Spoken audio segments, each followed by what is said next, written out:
Hello everyone, I'm Colin Canet. In a moment I'm going to show you the secret of what I'm talking about here, but I need to tell you the backstory. Because I obviously do filming, I have a variety of different cameras still and video. I've got audio, cables, batteries, filters, you name it, and they're all over the place. I don't have them. I have some of them in one place and some of them in another.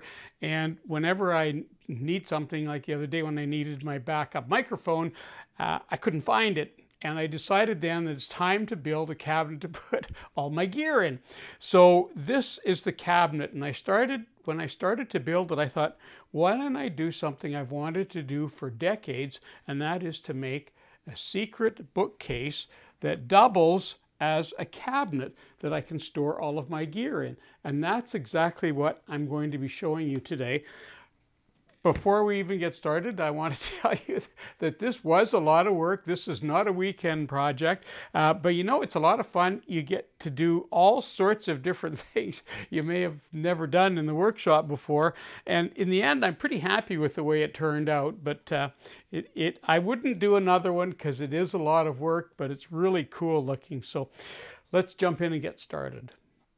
Okay, well, I'm ready to start this giant experiment, and I have a piece of plywood here. It's some used plywood that I was given, and it's a nice big sheet. I'm going to cut this off at 22 inches. I've squared the top, so it's going to give me the sides and the top and the bottom, which is perfect, and all I'll have to do is add a couple of shelves, or actually I think just one shelf in the middle.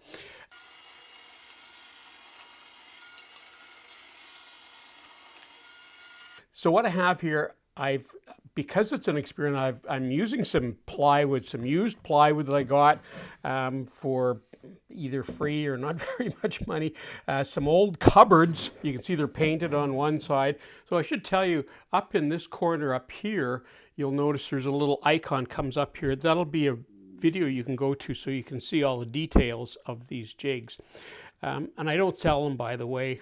You'll have to go there and check it out yourself. So basically you align it on one side like this, lock it down like that, and now all I need to do is drill holes along there. And in this case, I'm going to go every other hole because we don't need tons of holes here. So I'm going to go in here, I'm going to go 2, and then 4. There's the second hole. And now what I can do, I can release this out here and I can move this along, and this, I can use this little pin in here to locate that second hole. And of course I'm going to be doing the same thing with this when I put the other piece on here. And I can go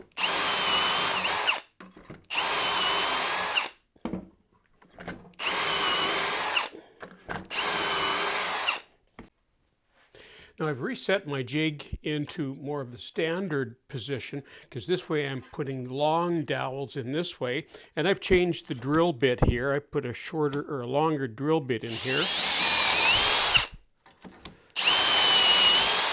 And basically I do the same thing. Move this along, do every other hole.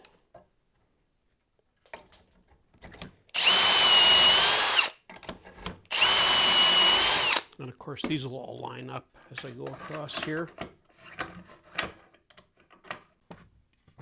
Okay, there's my dry fit. You can see it's a little wobbly. That'll straighten up when I get gluing it and when I put the other pieces on. What I'm doing right now, I made there's a sort of 45-degree angle. This is what we call a French cleat on here. So I will attach this onto the back here after the dry fit, and then this will sit on the wall, and when the cabinet comes sort of in connection with that or close to that, it'll drop down on that, and that gives a nice firm fit for a cabinet. Really easy way of attaching cabinets to the wall, and it doesn't take up, in this case it's not going to take up any space because I'm going to leave a little bit of a gap in here for the wall bracket to sit on there. So well, I'm going to do the glue up now, and it's not all that exciting to see. I'm basically going to fill all of these holes top and bottom here. Then I'm going to insert dowels all the way along the top and all the way along the bottom. And then the second part of this, I'll just be putting glue in the holes on what are the side pieces, or the top and bottom, I guess, and then fit those on later. And because there's so many dowels here and it's such a snug fit, you can, sometimes they need to get hammered. You need to literally pound them in. I found the best thing is just use a clamp, some kind of a clamp, bar clamp, or this kind of a clamp. I'm going to try this one. I think it'll fit in there. So anyway, I'll show you a little bit of it, and I may edit out a lot of it because, as I say, it's not that exciting.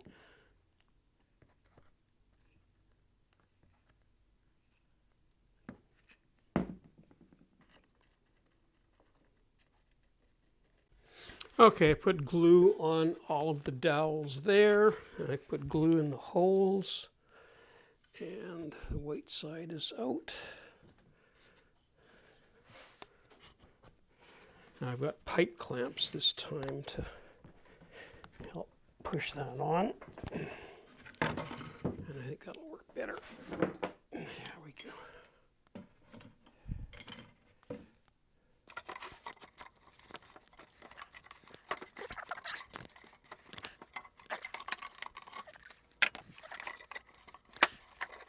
Okay, and there's the second side coming together. Now it'll probably be square, but we're going to check that in a second here and see just how good that is. I'm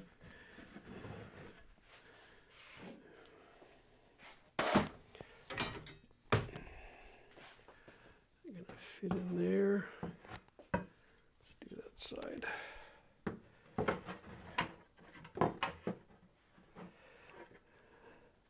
Wow, look at that. I love that.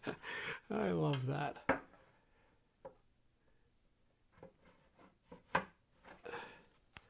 Yep, perfect. All right. Okay, so my cabinet is super rock solid now.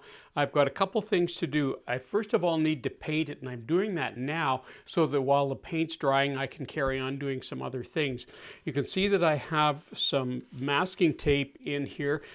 You're looking at the back right now, so I'm going to be painting the inside of this and the outside.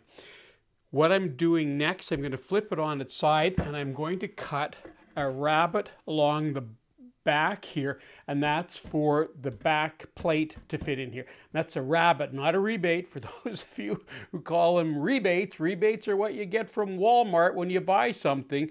Rabbets are what you got in furniture and woodworking. So I'm going to do that right now, and when I come back, we'll do some quick painting, and then we'll start doing some fitting.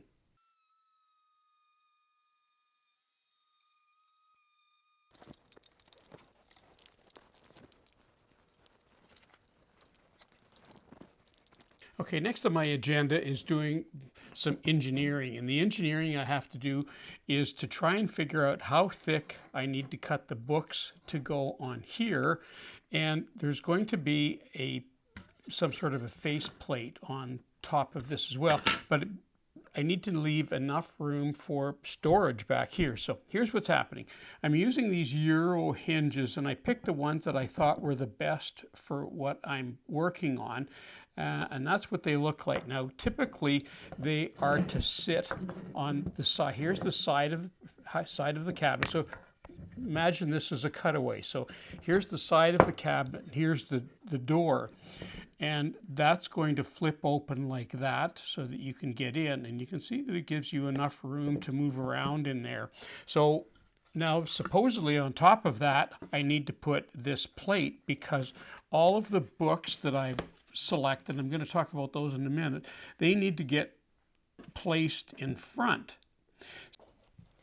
Okay, it's really much easier to do this with the cabinet on its side like this.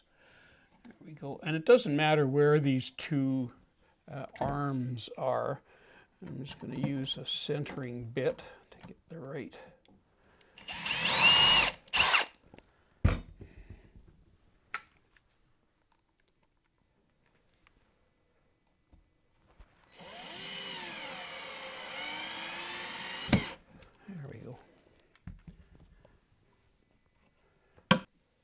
That's perfect. That'll work just perfect. All right, I'll just finish up the last one. I'm not worried about driving a nail into or a screw into my hand because I'm holding the board up and down and I can see through the gap in here where this is going. So I'm not fearful of putting a screw into my hand there as I'm drilling into the center of that board. Okay, now let's see if that. All right, perfect.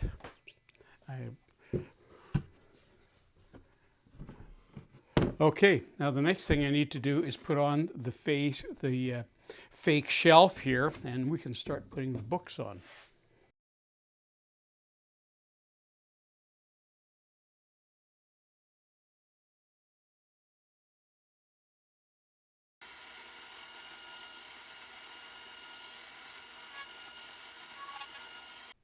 Okay, so there's that piece of styrofoam I just cut, and I just want to check to make sure it's perfect for that. And you can see that it's a little long. Look, you don't need to be anything fancy here. The bottom of this, if it's uneven, it's not going to matter to anything. There's something I don't need. Now the other thing that I'm going to do, I need to make sure that that's going to be right up against the back of the book. So I need to have a look in here and see where that is. In this case, I'm just going to mark this because now I'm going to want to put on some tape, and I'm going to do that right now for you. You don't need to do a full strip of tape. You can do just a little bit, which is all I'm going to do, and pull that away. You won't be able to see the tape on here because it's clear.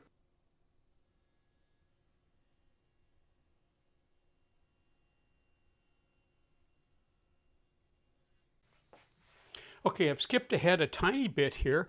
You can see that I've already started to mount some product on here. Now what I have, first of all, is my wife had some old VHS tapes that she said she was throwing out. She said that I want to use them for this because she knows that I was starting to run out of books and I didn't want to go out and get more books. And since we already had these, I thought, what a great idea.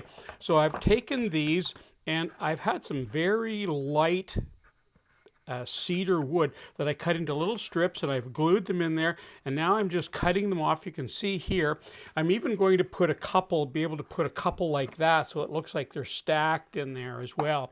So I have some of these attached. I've attached a couple of the books here, and basically all I'm doing is putting tape on the top and the bottom like that and just attaching them. Well, I just got finished securing the back on this, and the shelves are already installed. I'm going to do the big reveal here, and there's a little opening door. I can put my finger in this little hole that I made there, and it just pulls open like that. And there it is, my secret storage case for all of my videotaping and recording gear.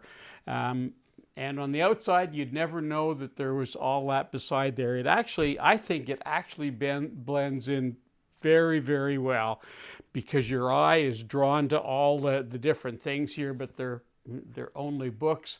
So it's quite well concealed. That concludes my video for today. I'm Colin Canet for Woodwork Web. Thanks for watching.